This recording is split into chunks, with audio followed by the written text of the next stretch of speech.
I came from nothing, I've been handed nothing, and investing completely changed my life. It can change yours too. And in this video, I'm going to explain how. This will be a little less structured than most of our videos. I was going to do something completely different, but the 9-hour flight that I'm on doesn't have Wi Fi, so I'm just going to talk to you like you're my friend and give you as much valuable investment wisdom as I can in the next 10 or maybe 20 minutes. Whatever I write down, I'll record when I get home. No edits. My partner Kyle always tells me he wants me to just dump my brain out on the channel, so to speak. So that's what I'm going to try to do today. Let's start with a little about me that may be relevant to you. I came from nothing. I wasn't homeless or anything like that, but I did grow up in a rough neighborhood for a lot of my childhood, and I never had anything handed to me. I worked pretty much full time through high school and college since I turned 16, and I was just really fortunate to find a passion for investing at a young age. Nobody in my family does anything investment related, so I didn't know much about the industry. I think I just knew that the stock market fascinated me, and being able to make a little money and turn it into more money was something that really resonated with me since I didn't come from money. I thought, that seems like something I'd like to know more about. Now, working my way up in the investment business and earning my CFA or Chartered Financial Analyst designation, which is sort of like a PhD in investing, that has been extraordinary for me.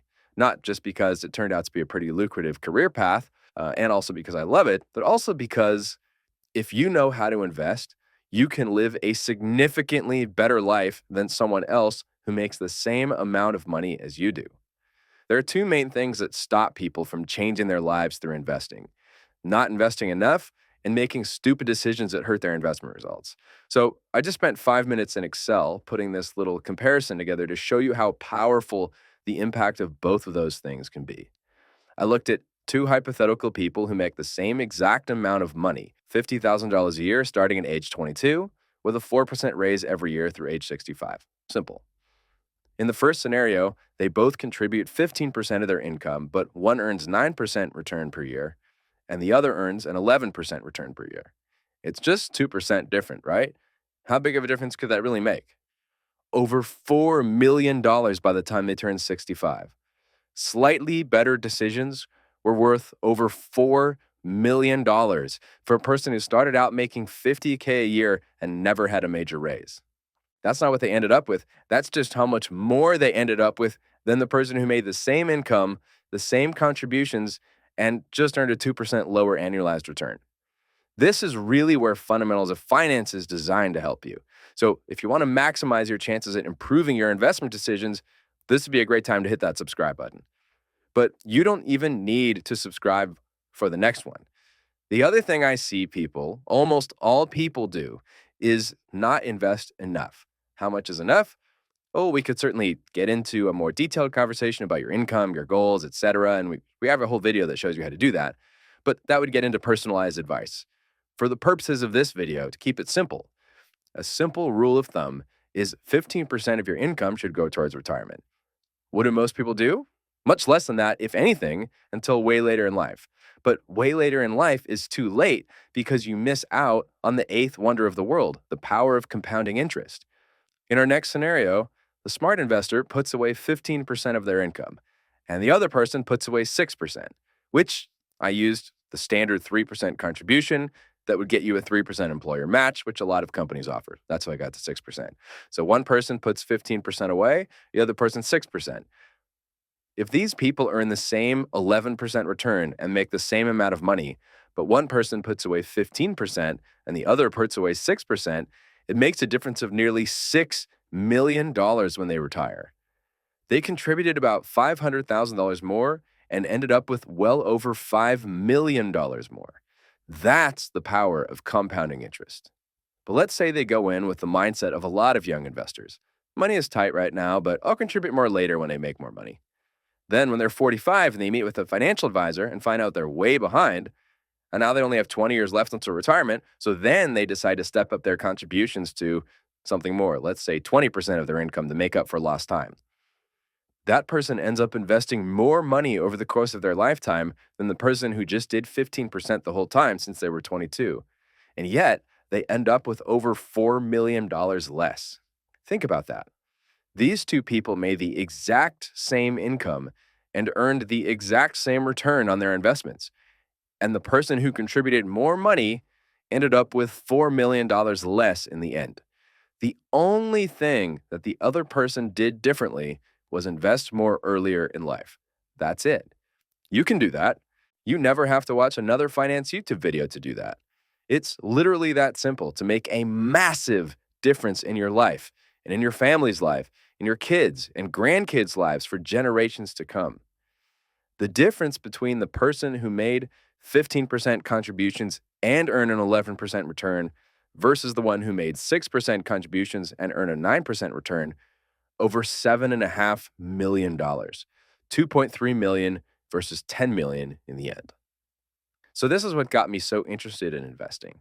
You don't need to be a doctor or a lawyer with a high income to build generational wealth. And if you are lucky enough to be in a high paying job, it really doesn't mean that much if you're not going to make smart decisions. The investment knowledge I have absolutely trumps a higher income. I can't give you a higher income, but I can try to transfer that investment knowledge to you. And that's why Kyle and I started this channel. We both noticed in our investing careers how easy it is to make a massive difference by making slightly better investment decisions, and yet how few people do that, both because investing is not taught in schools or anywhere else really, and because investing is counterintuitive. It literally works differently from everything else in life, which is why people are so bad at it.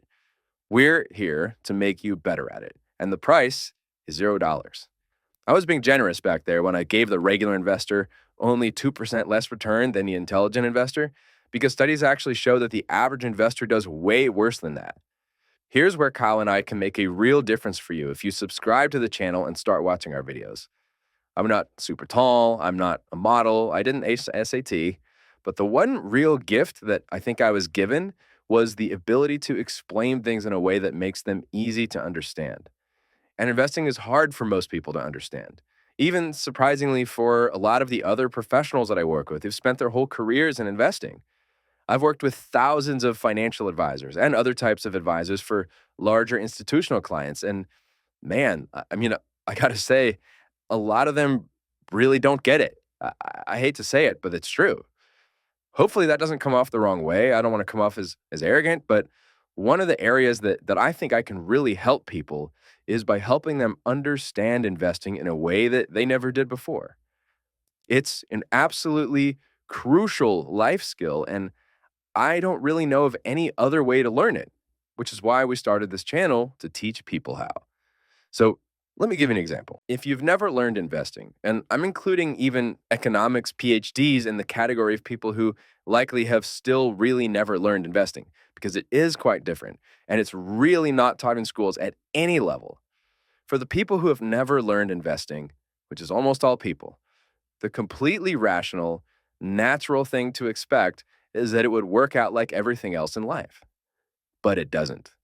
And that's what makes it so hard for people to understand. That's why people make so many bad decisions and destroy their long-term investment returns unintentionally. It stems from the fact that money is crucial for our survival. Because money is crucial for our survival, it triggers our survival instincts. If your house is on fire, you should probably get out ASAP. If you're in any kind of imminent danger, the pre-programmed response from thousands of years of evolution is to get away from the danger. And 99% of the time in life, that's the right thing to do. But in investing, the stock market is cyclical. It goes up and it goes down. Things go in favor and then they go out of favor. So when the stock market is going down and we're losing money, which we need for survival, that's a really scary feeling. It triggers fear. And our survival instinct tells us to get away from the danger, the investment that's going down. So we sell when the market is down and take cover in a bank account or something worse like a mattress. Fast forward a few months or a few years until whatever the market was worried about has passed, and then people get back in when it feels safe again. The problem with that is that it only feels safe again after the stock market has recovered a lot. So you sold when it was down, and then you bought back in when it was up. You locked in most of your losses, and you missed out on most of the gains. Rinse and repeat over a few recessions and a few bull markets, and that's how you find yourself with a 5 or 6% long-term return when the stock market has done 10%, even though that's what you've been invested in. That's what the average investor does.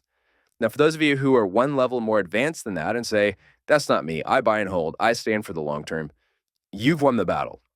But most of you are still losing the war. And that's because the other way that people shoot themselves in the foot is by failing to remain diversified or chasing the hot trend. I don't even mean crypto or gold or Palantir or AI or the hot meme stock of the day or anything like that. I mean simply picking things based solely on the short term or intermediate term past results. By far, the most common example right now is people who have basically all of their exposure in US stocks. Maybe there are 2 or 3 or 8 different flavors of US stocks, but many investors have 90+% of their investments in US stocks, one way or another. If you're one of those, congratulations. It's probably worked out really well for you. I'd suggest taking the win and getting more diversified. That's not a short term market call, although I do think international equities are a lot more attractive looking at the next few years. It's more of a general, it always makes sense to remain diversified kind of call because it limits your risk. And since markets are cyclical, the longer something has been in favor for and the higher its valuation relative to its history, meaning the higher the expectations are, the greater the risk is that it will disappoint investors by falling short of those expectations. Last time investors were this concentrated in US stocks and their valuations were this high was in the tech bubble. And just like today, it wasn't just US stocks broadly that people owned, it was mainly tech stocks. That worked out for a while until it didn't. And the US stock market was flat for a decade. Well, not flat every year. It went down 3 years in a row from 2000 to 2002, and then it took over 7 more years to get back to its prior peak. The tech heavy NASDAQ took even longer. Most people know that story, but do you know what else was going on at the exact same time elsewhere in the world? The late 90s had a tech bubble centered in the US, and there was a ton of excitement there. But outside the US, there was a crisis in a lot of Asian markets, also in the late 90s. So US stocks were loved and international stocks were hated. But the next decade was basically the polar opposite. Not only did US stocks have a lost decade, but non US stocks had a massive recovery. By the late 2000s, the hot area of the market was the BRICS: Brazil, Russia, India, China, and then later South Africa. They crushed it in the 2000s while US stocks were in the doghouse. But then the last 15 years, post 2008, it's been the opposite. That's how the stock market works. Market cycles aren't all the same length, but they've been a consistent part of investing for hundreds of years. The stock market is driven by human emotions, which swing from fear to greed. That goes for the overall market and for specific areas of the market. Warren Buffett famously said, "Be greedy when others are fearful, and fearful when others are greedy." That's what we try to teach on this channel.